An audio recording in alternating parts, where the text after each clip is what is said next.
Hindi raw nakitang hadlang ng isang babaeng 80 taong gulang sa Cebu ang kanyang edad para unti-unti niyang makamit ang kanyang pangarap. Kahit may edad na, nagpursigi siyang tapusin ang kanyang pag-aaral sa elementarya.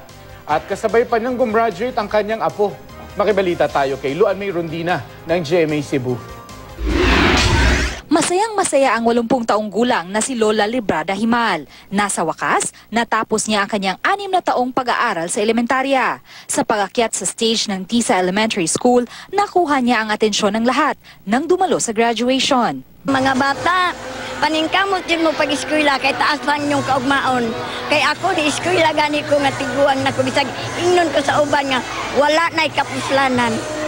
Pero nagdamgo lang gihapon ko nga maka-eskwela ko kaarkuid ka mong basa. Pangarap ni Lola Librada na maging nurse. Kaya pinagsisikapan daw talaga niyang makapagtapos ng elementarya para mas lumapit siya sa pagkamit ng kanyang pangarap. Kasabay na graduate ni Lola Librada ang kanyang 12 anyos na apong si Vanessa Amimit.